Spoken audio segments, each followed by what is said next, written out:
Oi, gente, boa tarde. Hoje é um dia especial, estou aqui com uma convidada, Olá, a doutora Vanessa. Se apresenta um pouquinho, por favor, Vanessa. meu nome é Vanessa, eu sou especialista em doenças neuromusculares pela Unifesp. Eu sou Alexandre Bussinger, né? Sou neurologista especialista em doenças mielizantes e, como eu falei, hoje é um dia especial não só pela presença da Vanessa, que já seria um motivo mais do que especial, mas também porque hoje é o Dia Nacional de Conscientização da Esclerose Lateral Amiotrófica. Vocês sempre me vêm falando sobre esclerose múltipla e existem várias outras doenças com esclerose no nome. Até porque esclerose, basicamente, significa fibrose, cicatriz. Então, assim sendo, existe a esclerose múltipla, a esclerose lateral amiotrófica, a esclerose sistêmica, a esclerose tuberosa, existem vários tipos de esclerose. E seria muito incoerente da minha parte se eu defendo que um paciente com esclerose múltipla, se um paciente com neuromielite óptica, ele seja tratado por alguém especializado em doenças autoimunes do sistema nervoso, para ele ter a melhor chance de melhor desfecho, o melhor acesso aos tratamentos mais modernos, a tudo que é mais atualizado, seria muito incoerente da minha parte. Eu queria tratar também de outras doenças que não são muito parte da minha prática, onde eu não estou sempre revendo e também com as dificuldades e os desafios que essa doença, que é bastante complexa, traz no dia a dia. Então, eu trouxe alguém que, sim, que tem muito mais traquejo nesse tipo de condição, para falar um pouquinho mais sobre isso com vocês. Porque é uma doença complexa.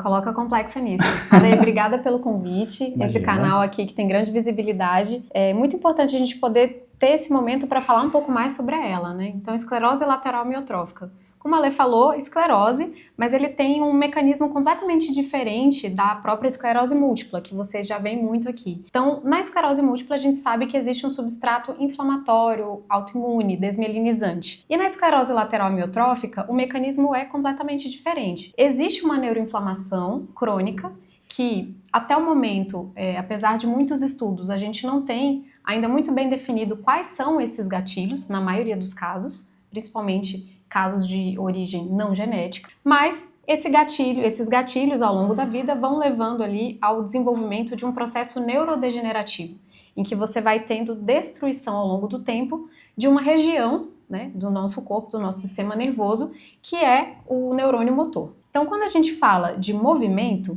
para que a gente faça qualquer movimento, como pegar uma xícara, por exemplo, é necessário que o comando saia do primeiro neurônio motor, que fica no córtex cerebral, e esse primeiro neurônio motor vai se comunicar com o segundo neurônio motor, na medula, e a partir daí vai se ramificar e formar os nervos periféricos, chegar até o músculo, né? E fazer a comunicação com o músculo por meio de uma outra área que chama junção neuromuscular. Então, ela é uma doença que afeta o primeiro e o segundo neurônio motor. Apesar disso, a gente tem formas muito diferentes de apresentação. Cada paciente pode se apresentar com predomínio de um ou outro neurônio motor e por isso que os quadros clínicos eles variam bastante. Mas, basicamente, como que a gente suspeita de um quadro de ELA, né? Então, o paciente pode apresentar inicialmente não a fraqueza, mas cãibras e fasciculações, que são pequenos movimentos que o paciente pode perceber na pele, movimentos involuntários automáticos em alguns segmentos dos músculos. Às vezes a gente dá o exemplo para o paciente, né, que é a famosa carne tremendo, né, que Isso. é diferente do espasmo, é diferente do tremor. É como se tivesse só, assim, uma parte da carne tremendo. Algo que acontece, inclusive, tipo, se a gente carrega uma sacola de mercado pesada, se a gente, tipo, faz um esforço físico mais forte na academia, isso pode acontecer com qualquer pessoa, né? Isso é algo que é natural, só que no paciente com ela vai ser uma coisa mais frequente e sustentada, né? Frequente e sustentada e também acompanhada de outros sintomas, no caso como fraqueza e perda da massa muscular, que a gente chama de atrofia. Isso acontece em segmentos do corpo.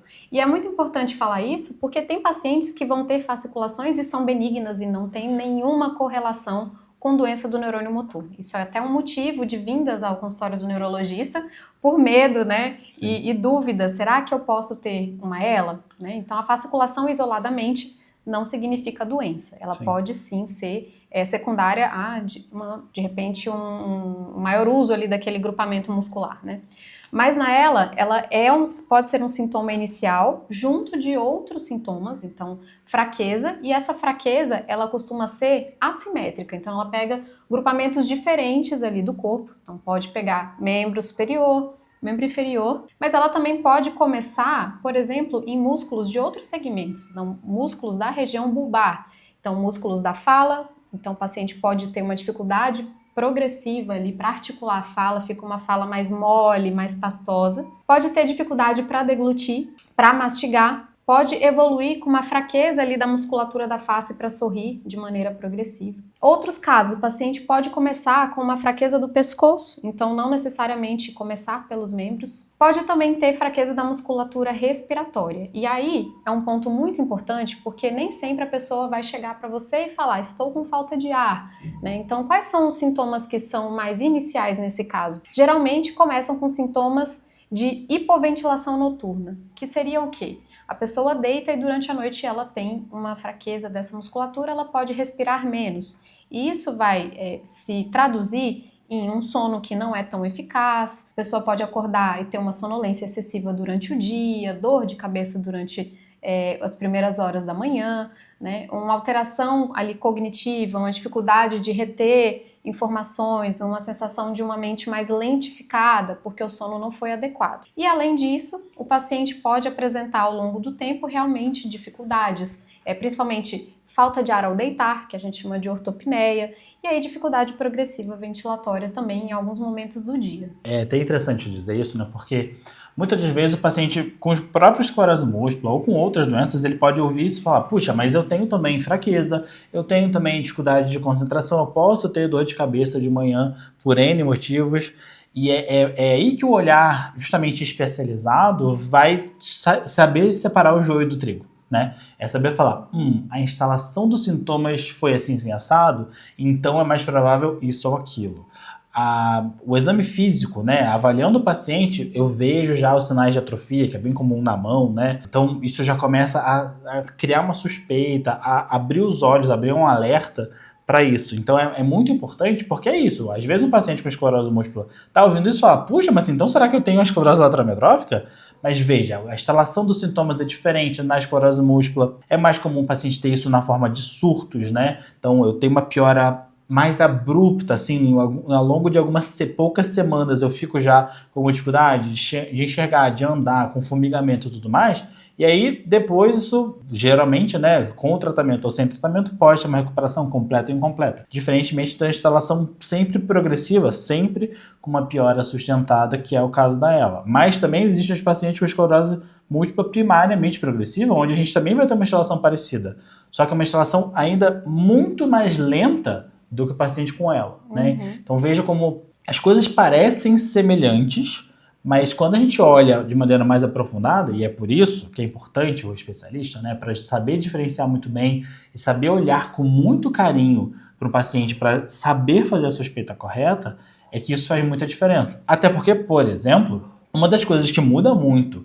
entre o diagnóstico de esclerose múltipla de ela é também a forma de fazer o diagnóstico. A forma, os exames, né? Claro que a primeira coisa é ter uma boa anamnese, ter uma boa consulta, uma consulta completa, cuidadosa, que variavelmente vai demandar bastante tempo, mas que também os exames para o diagnóstico são diferentes. Eu recebo muitos pacientes com esclerose múltipla que sim, fizeram ressonância, sim, fizeram líquor, que são exames que sim, corretamente são usados para esclerose múltipla. Mas invariavelmente eles chegam para mim também com eletroneurobiografia. E a eletroneurobiografia está normal, e eles não conseguem entender. Mas veja, a eletroneurobiografia, ela analisa uma parte que não é afetada na esclerose múltipla, que é o sistema nervoso periférico. E já na ela, é um exame que é bastante importante. Exatamente. Então, assim, uma coisa que eu acho que o Ale falou e que é muito importante pelo público aqui do canal, a ela não costuma fazer sintomas sensitivos, que é uma coisa muito comum da esclerose múltipla, esse formigamento, dormência que vem e vai, ou até algo progressivo mesmo, nos casos primariamente progressivos, né? Então ela vai estar mais no polo da fraqueza. A gente tem fraqueza e todos os sintomas, eles são decorrentes de fraqueza. Então isso é um ponto, acho que é muito importante de frisar aqui, que já diferencia bastante. Mas falando agora do diagnóstico, então, assim, muitas vezes a gente precisa, de fato, quando as doenças têm sintomas muito semelhantes, excluir aquilo que é passível de necessitar de um tratamento mais imediato. Então, muitas vezes a gente precisa realmente fazer a imagem para afastar outras causas e você realmente definir a ela. Mas o diagnóstico de esclerose lateral amiotrófica, ele precisa de critérios clínicos, então pela história, pela forma de evolução, achados do exame neurológico e a eletroneuromiografia, que vai mostrar para nós que existe um acometimento do segundo neurônio motor. E aí, junto dos critérios de primeiro neurônio motor do exame físico, a gente consegue fechar ali o diagnóstico. Então, é uma doença que exige critérios, certo? Então, exclusão de outras causas e os critérios clínicos e da eletroneuromiografia, que vão mostrar ali que existe uma disfunção do segundo neurônio motor. E pelo que eu me lembro, a exclusão de outras causas, né? Principalmente, a gente faz uma ressonância da coluna cervical para excluir uma compressão da coluna cervical, correto? Compressão, tumor ou outras lesões que possam simular ali a degeneração do segundo neurônio motor, no caso, pela esclerose lateral amiotrófica. Perfeito. E com isso, né, como você comentou, né, a fisiopatologia já é bem diferente, ou seja, como a doença se desenvolve é bem diferente, e isso se reflete, né, quando a gente faz um tratamento, geralmente a gente tenta pelo menos tratar a causa daquele problema. E por isso mesmo o tratamento é bem diferente, né, assim, a gente não utiliza medicamentos que são imunossupressores da esclerose múltipla na esclerose lateral amiotrófica, né? É completamente diferente, completamente. É por isso que é tão importante o diagnóstico, né? Então, na ELA, o que a gente tem hoje de tratamento? A gente não tem um tratamento curativo até o momento, existem muitos estudos sendo feitos. A ELA tem causas hereditárias e, na maioria das vezes, ela não tem uma causa definida, ela é considerada como espontânea, esporádica. Nesse caso, a gente não tem tratamento ainda. E dentro das causas genéticas, para um dos genes, existe um tratamento modificador, que é para o gene SOD1, que é numa minoria realmente dos pacientes com ela. Então, o que a gente tem de tratamento de maneira geral para todos os pacientes? Hoje em dia nós temos 2 tratamentos, um que é fornecido pelo SUS, né, que é o Riluzol. Ele é um tratamento que ele vai auxiliar em uma dessas vias de neuroinflamação, de neurodegeneração. Então ele consegue frear um pouco a progressão da doença, tá? Ele é comprimido via oral 2 vezes ao dia. E a gente tem também o Edaravone, que é um outro tratamento, que inclusive estava na Conitec para aprovação, para liberação pelo SUS também, que é um tratamento já injetável, que a gente faz durante alguns dias do mês, e também vai ajudar a frear um pouco esse processo. Mas o que a gente sabe hoje em estudos e que demonstram maior sobrevida e melhor qualidade de vida é, de fato, um planejamento e acompanhamento multidisciplinar. Então, todo paciente com ela, ele precisa de fisioterapia motora e respiratória, nutrição, porque a gente sabe que a perda de massa muscular, ela está atrelada a uma progressão mais rápida dessa fraqueza, e por isso a nutrição é muito importante. Terapia ocupacional, muitas vezes, imagina. E também, né, faz o famoso sarcopenia, né? Então o paciente fica com a redução da musculatura, isso aumenta até o risco de outras complicações, não só a piora da fraqueza, como o aumento do risco de escara, risco de... Escaras são aqueles machucados, né? Machucados por compressão, né? No bumbum, no pé, que a pessoa que fica mais imobilizada, mais acamada, pode acabar aumentando a chance. Então, realmente, a nutrição, ela entra como um papel muito importante para evitar essa perda muito, muito grave. E mais rápida, né? A gente vê que os pacientes, quando eles começam um acompanhamento multidisciplinar, eles estabilizam e conseguem manter ali aquela funcionalidade dentro do maior tempo possível, né, para cada apresentação. E aí, além disso, a gente também tem o acompanhamento de terapia ocupacional, quando é necessário adaptação no dia a dia, uso de órteses, né, que são dispositivos ali para melhorar a funcionalidade, seja um tipo específico ali de suporte para o pé, uso de andador, uso de bengalas, enfim, tem todo esse suporte também. E aí, na fisioterapia respiratória, também uma avaliação bem mais próxima para a gente ver como está essa função respiratória, ventilatória, e quando necessário, a gente também indica um suporte não invasivo de ventilação, que vai ajudar, principalmente nesse período noturno, quando os pacientes podem ter esses sinais de hipoventilação, um aparelho que pode ajudar a evitar essa piora respiratória, essa insuficiência respiratória no período noturno, e tudo isso a gente vê que aumenta muito a sobrevida dos pacientes, traz qualidade de vida e melhora de maneira geral a funcionalidade durante esse processo de doença. E falando sobre isso, né, Vanessa, assim, quando a gente fala de sobrevida, né, quantos anos o paciente vive após o diagnóstico, né? Então, sobre quantos anos ele tem de expectativa de vida depois do diagnóstico. Isso é algo que é bastante crítico e é uma dúvida que surge bastante, né? Quanto que é, mais ou menos? Então, a sobrevida, a expectativa de vida de um paciente com ela, no começo dos sintomas, é entre 2 a 6 anos. E a principal causa de mortalidade é a parte respiratória, insuficiência respiratória e complicações decorrentes dessa hipoventilação, que também podem ser infecciosas, então pacientes que acabam tendo essa dificuldade de deglutir, aspiram saliva, evoluem com infecções, e aí a própria infecção acelera o processo de degeneração e fraqueza dela. Pneumonia, né? Sinusite, pneumonia. Sinusite, pneumonia, rolhas, né, de saliva e acabam, né, broncoaspirando alimento. Então, essas medidas todas acabam prolongando a sobrevida porque a gente reduz esse fator de risco principal, que é, de fato, a hipoventilação, a insuficiência respiratória. Então, por isso que o diagnóstico precoce e essa abordagem, quanto antes ela é feita, melhores são os desfechos para o paciente. Mas o que a gente sabe é que, em média, 2 a 6 anos. E aí, para também deixar mais claro aqui para vocês, quem é o paciente que costuma ter a ela, né? Então, é mais comum em homens do que em mulheres. Existe uma proporção de 2 homens para cada uma mulher acometido. Geralmente, começa a partir dos 60 anos de idade. E a prevalência ali é em torno de 20 até 20 casos para cada 100 mil habitantes. Varia de acordo com a região do mundo que a gente avalia. Então, geralmente, são pacientes mais idosos. Mas a gente tem também um grupo de pacientes que pode ter esclerose lateral amiotrófica de origem genética, e nesse caso pode acometer pacientes mais jovens. E aí é onde a gente vai chegar tanto para a Lê quanto para mim, e vai se confundir um pouquinho, né, no diagnóstico de ela e esclerose múltipla. Então, por isso que é tão importante a gente difundir essa informação para que vocês, sabendo dos sintomas, possam procurar quem realmente pode ajudar. Sim, sim. Tem pessoas famosas, né, com ela, assim, que acho que a maioria delas nem está mais vivas, né? Mas tiveram algumas pessoas famosas recentemente com ela. E sempre que acontece isso acaba meio que ajudando pela causa, né? A gente teve alguns anos atrás o Ice Bucket Challenge, isso mais, assim, no começo dos anos 2010, que era um desafio que as pessoas se jogavam um balde de água gelada para ajudar na conscientização e fazer esses vídeos viralizarem. Mas recentemente a gente teve um ator americano que eu não me recordo. O Eric Dane. O Eric Dane. Grey's Anatomy, para quem é da galera do Grey's Anatomy. Exatamente, para quem fez faculdade de Grey's Anatomy, que não foi o nosso caso, né?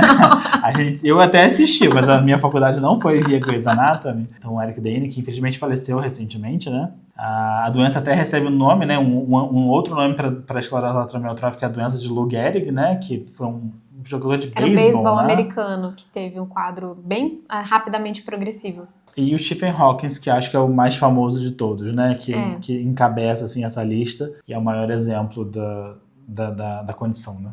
Sim, e é muito importante quando essas pessoas famosas elas trazem esse diagnóstico, porque traz visibilidade. E a visibilidade, ela permite que a gente consiga difundir informação de qualidade, isso chegue em mais pessoas. Então, quanto mais informação, quem está realmente precisando ali, quem tem aquele sintoma, não tem diagnóstico, consegue chegar onde precisa, né? E por isso que é tão importante. Sim, até porque, como você comentou, né?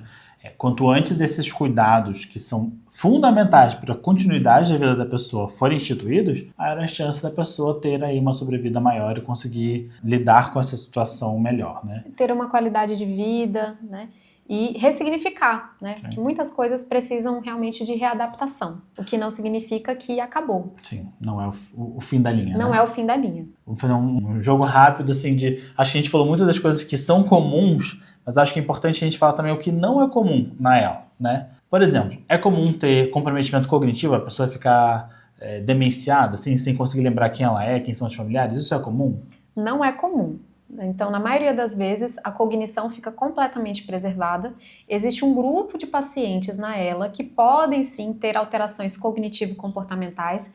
Geralmente são pacientes que vão ter formas genéticas, mas não é o mais comum. Perfeito. É comum ter alteração visual? Não, na ELA não costuma ter alteração visual, nem do movimento ocular, né? Muito, muito raramente do movimento ocular, mas visual nunca. Do controle de xixi? Do controle do xixi não costuma ter, apenas em formas muito avançadas, né, que pode ter algum grau de incontinência urinária, mas não é comum. E do cocô? Da mesma maneira, o cocô não costuma, os pacientes não costumam ter dificuldade. Perfeito. Acho que é importante, né, porque é isso, assim, sempre que a gente fala dessas doenças que são incomuns, gera muita dúvida. Então, para quem tem uma doença X, pensar, putz, mas eu tenho tenho fraqueza, tenho isso, tenho aquilo, e aí tentar conectar com os seus próprios sintomas, né? Mas é importante dizer isso, né? Tem algumas coisas que não são características da ELA, da mesma forma que tem coisas que não são características da esclerose múltipla, como você comentou, que na ELA frequentemente a gente pode ter engasgos com necessidade até, em casos mais avançados, da nutrição enteral, né? De colocar uma sonda para a nutrição. Que não é comum ter engasgo na esclerose múltipla. Pode acontecer muito raramente, mas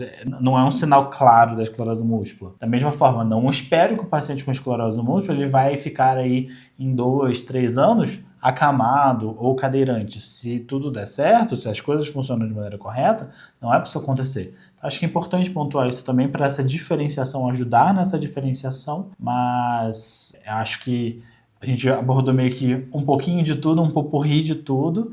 Espero que tenha sido completo, que não falte nada. E se faltar alguma coisa também, mandem as perguntas que a gente responde aqui. Quero agradecer, Vanessa, por ter participado com a gente. Acho que é um dia importante, uma causa importante, né? É uma doença, como a gente começou falando, é uma doença complexa? É uma doença complexa, não é uma doença fácil de lidar. E talvez até um tema que a gente não tenha comentado, como é difícil não só para o paciente, né? É toda uma família que precisa se reestruturar, a maioria das vezes, porque são muitos cuidados, né? Sim, assim como na esclerose múltipla, que também a rede de apoio é muito importante no enfrentamento da condição e até atingir uma estabilidade dos sintomas, na ELA isso se torna essencial. É impossível que esses pacientes, eles consigam atingir essa qualidade de vida que a gente quer dar sem essa rede de apoio. E a família também acaba precisando, né? A família adoece junto, então a gente também precisa abordar de uma maneira multidisciplinar paciente e família nesse processo. Sim. Então, quanto mais informação, sempre melhor. E uma coisa que eu sempre digo, né? Que a doença não precisa deixar todo mundo doente, né? Então, se preparar, entender muito bem, saber quais são os próximos passos e o que pode vir à frente, ajuda a gente a ter um preparo tanto emocional, físico, financeiro. A gente consegue se preparar melhor para o futuro e dar as melhores condições da pessoa ter o desfecho que for melhor para ela, né? Então, muito obrigado novamente. Espero que vocês tenham gostado. Se tiverem dúvidas, como eu falei, comenta. E vamos torcer para que no futuro a gente tenha tratamentos ainda mais eficazes para conseguir oferecer mais chances desses pacientes ficarem bem. Obrigada a todos, gente. E qualquer dúvida, estamos aqui. Tchau, tchau. Tchau, tchau.